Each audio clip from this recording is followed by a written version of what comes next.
पति पत्नी की कंजूसी भारी पड़ी। एक शहर में बहुत ही कंजूस पति पत्नी रहते थे। कंजूस इतने कि हर रात खाने के वक्त किसी न किसी दोस्त या रिश्तेदार के घर पहुंच जाते। औपचारिकता दिखाते हुए पूछे जाने पर कि क्या वह दोनों भोजन करेंगे तो झट से उनके हाथ खाने पर बैठ जाते।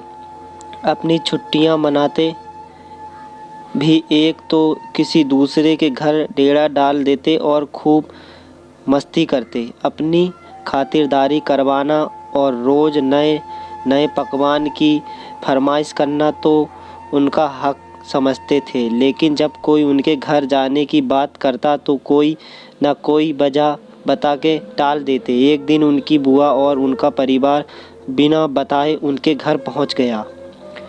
काफ़ी देर तक गप्पे मारने के बाद कंजूस पति पत्नी को लगा कि अब तो रात का खाना खिलाना ही पड़ेगा, मगर उनका कंजूस मन उन्हें खर्चा करने से रोक रहा था।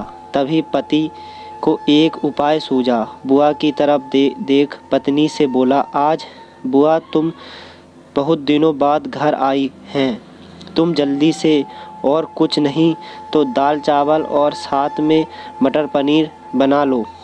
मटर पनीर का नाम सुनते ही पत्नी परेशान, जब देखो मुंह उठा चले आते हैं।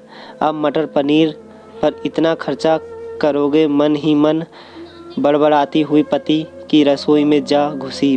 पीछे पीछे पति महोदय भी पहुंच गए और अपनी योजना सुनाने लगे। देखो तुम सिर्फ दाल चावल बनाना वो, लेकिन उन्हें ऐसा लगना चाहिए जैसे हम उन्हें मटर पनीर खिलाना चाहते हैं।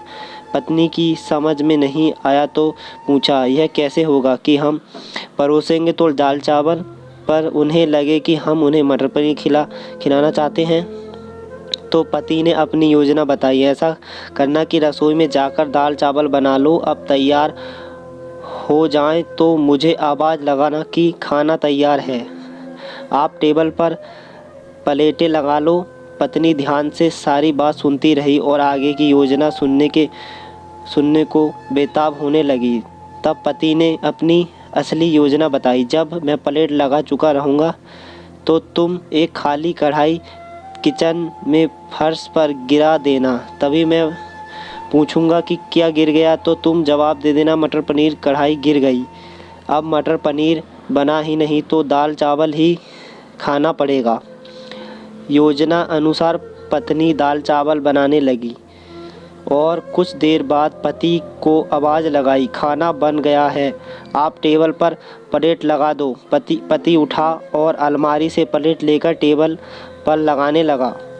तभी धड़ाम से कुछ बर्तन गिरने की आवाज़ आई। पति ने पूछा, क्या गिरा दिया? तो पत्नी की तरफ से कोई जवाब ना मिलने पर रसोई में भागा गया। रसोई में दाल चावल का पतीला ज़मीन पर गिरा पड़ा था। दोनों पति पत्नी को मानो सांप सूंघ गया हो। जब दाल ही गिर गई तो मटर पनीर का बहाना भी फेल हो गया। बड़े ही दुखी मन से उनको बाज़ार से दाल और मटर पनीर मंगाना पड़ा और बुआ और उनके परिवार को परोसना पड़ा। सो फ्रेंड, इस कहानी से आपकी क्या राय है और ये हमारी आपको कहानी कैसी लगी प्लीज़ हमें कमेंट बॉक्स में बताएं। और अगर आपको कहानी पसंद आई तो प्लीज़ हमारे चैनल को सब्सक्राइब करें। Thank you.